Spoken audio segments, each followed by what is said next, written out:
అందరికీ జైబీ మిత్రులారా, మన తెలంగాణ రాష్ట్రంలో ముఖ్యమంత్రి రేవంత్ రెడ్డి గారు తెలంగాణ బడ్జెట్ ఏమైంది, తెలంగాణ బడ్జెట్ ఏమైంది, 2,00,000 కోట్లు అంటే మామూలు విషయం కాదు. 2,00,000 కోట్లు ఏమైంది ఇంతకు? అంటే పింఛనిచ్చిర్రా, లేకపోతే కాపులను మాఫీ అయినాయా, లేకపోతే విద్యకు పెట్టిండా, వైద్యానికి పెట్టిండా, ఇంకా ఏదైనా ఎంపీలకు ఇచ్చిండా, మంత్రులకు ఇచ్చిండా, రైతులకు ఇచ్చిండా అని ఈరోజు తెలుసుకోబోతున్నాం. మనం ఈరోజు ఒక ఫోన్ కాల్ మాట్లాడదాం. నవాపేట మండలం శ్రీకాంత్ ముదిరాజ్ అని.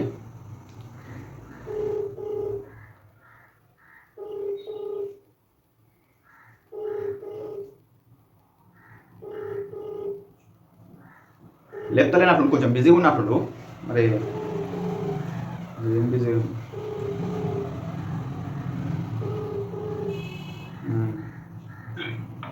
హలో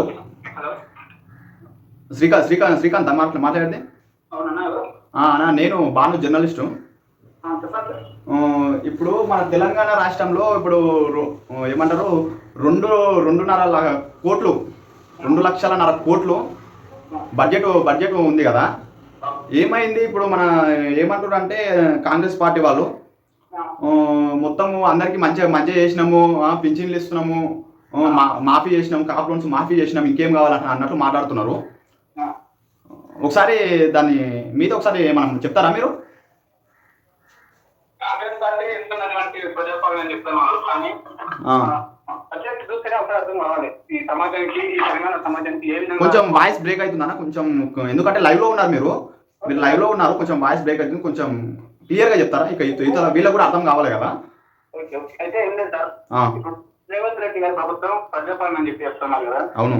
లేకపోతే ఈ ప్రజాపాలన లేకపోతే కేవలం ఒక జాతి సంబంధించిన పరిపాలన అనేది క్లియర్ గా ఒకటి అర్థం చేసుకోవాల్సింది ఏంటంటే, తెలంగాణ బడ్జెట్ లో ఉన్నటువంటి 2,00,000 పైసలకు ఉన్నటువంటి కోట్ల రూపాయలని ఇప్పుడు రైతులకు రుణమాఫీ అని చెప్పింది, అందరికీ చేసిందా? అవును. కొంత మాట్లాడితే అందులో 50 మంది కూడా సరిగ్గా చేయలేదు. అదే విధంగా ఒక విద్యా వైద్యానికి దేశంలో ఉన్నటువంటి ప్రతి ఒక్క సమస్య ఏమైనా ఉందంటే ఒక చదువు, ఒక వైద్యం సరిగా ఉంటే పేదరికం అర్థం అవుతుంది.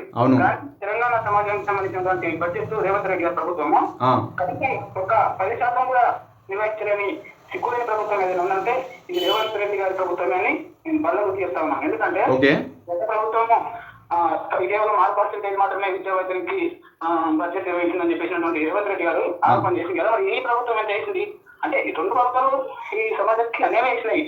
అదే దాన్ని తీసుకుంటలేదా, దీన్ని తిరగలేదు. కాకపోతే ఏంటంటే ఈ బడ్జెట్ ఈ విద్యా వైద్యానికి ఎంత నిర్వహించింది. చదువు లేక నిరుద్యోగులు ఎంతో మంది ఉద్యోగాలు లేక రోడ్డు మీద పడ్డారు. అదేవిధంగా ఒక గవర్నమెంట్ హాస్పిటల్లో ఫెసిలిటీస్ లేక ప్రైవేట్ హాస్పిటల్కి ఎంత ప్రాణాపాయ స్థితిలో ప్రైవేట్ వెళ్తున్నారు కదండి. లక్షల రూపాయలు అవుతున్నాయి. ఈ పేదలకు లక్షల రూపాయలు ఎట్లకి వస్తాయి చెప్పండి? వాళ్ళు అప్పు తీసుకొచ్చి నిధులు కట్టలేక జీవితాల మొత్తం చిన్న ఉన్నాయి. మనకు కావాల్సింది ఇది. ప్రైవేట్ కి 1,00,000 రూపాయలు అవుతున్నాయి. ఆ ప్రైవేట్ లో ఉన్నటువంటి ఫెసిలిటీస్ గవర్నమెంట్ హాస్పిటల్ ఎందుకు లేవు? దాదాపు 40% ఈ యొక్క బడ్జెట్ విద్యా వైద్యానికి ఖచ్చితంగా నిర్వహించాల్సిందే. అప్పుడే ఈ దేశంలో ఉన్న పేదరికం, రాష్ట్రంలో ఉన్న పేదరికం పోతుంది. ఓకే అన్న, ఇంకో క్వశ్చన్ ఏంటంటే లాస్ట్ క్వశ్చన్. టైం కూడా అవుతుంది. ఇప్పుడు మన రేవంత్ రెడ్డి పరిపాలన మీకు ఏమనిపిస్తుంది? ఏ విధంగా ఉంది? చెప్తున్నారండి, ఇప్పుడు రేవంత్ రెడ్డి గారి పరిపాలన ఏ విధంగా ఉంది? ఇప్పుడు ఆయన ఇచ్చిన హామీలు 424 ఉన్నాయి. దాదాపు ఇప్పుడు బీసీ పునరుద్ధరణ చేస్తామని చెప్పేసినటువంటి రేవంత్ రెడ్డి కాంగ్రెస్ ప్రభుత్వము బీసీ చేపట్టలేదంటే ఒక్కసారి ఆలోచించండి. బీసీ పునరుద్ధరణ చేపడితే మా బీసీలకు కొంత అధికారంలో వాటా వస్తుందనే ఒక భయంతో అధికారం రాకముందే ఒక ఏదో గెలవడానికి ఒక ఏదో ట్యాగ్ చేసినట్టు బీసీ పునరుద్ధరణ చేస్తామని చెప్పి అధికారం వచ్చిన తర్వాత ఈరోజు బీసీలకు పునరుద్ధరణ ఊసలేదు. ఈరోజు మంత్రివర్గంలో ఎంతమంది బీసీలు ఉన్నారు? మంత్రివర్గంలో ఒక్క బీసీ కూడా లేడు. ఈరోజు అధికారంలో దాదాపు 80% ఉన్న బీసీ ఎస్సీ ఎస్టీలకు ఎంతమంది అధికారంలో ఉన్నారు? మరి ఎమ్మెల్యేలు ఎంతమంది ఉన్నారు? ఎంపీలు ఎంతమంది ఉన్నారు వాళ్ళ పార్టీలలో? ఇక్కడే అర్థమైంది. ప్రజాపాలన చెప్తా ఉన్నారు కదా. నేను వింటున్నారు కదండి. నేనే చెప్పేదేదో నాదేదో సొంత బీసీలకు ఎక్కడ న్యాయం చేస్తున్నాడు, గుజరాత్కి ఎక్కడ న్యాయం చేస్తున్నాడు? బీసీ డి నుంచి బీసీ ఏదో మాడతామని చెప్పిన రేవంత్ రెడ్డి గారు ఈరోజు ఎక్కడో ఆ మాట. ఓకే అన్న, ఇవి ఇంకోటి మన తోటి ఇంటర్వ్యూ ఉంటుంది, ఇవన్నీ క్లియర్ గా చెప్పదు. ఓకేనా? ఇవన్నీ త్వరలోనే ఇంటర్వ్యూ ఉంటుంది, కీలకమైన ఇంటర్వ్యూ ఉంటుంది. ఓకేనా? Okay sir, okay. Okay okay right అన్న. ఇది మన తెలంగాణ రాష్ట్రంలో ఉన్న బడ్జెట్. ఇది విద్యకు లేదు, వైద్యానికి లేదు, ఏమిటికి లేదు.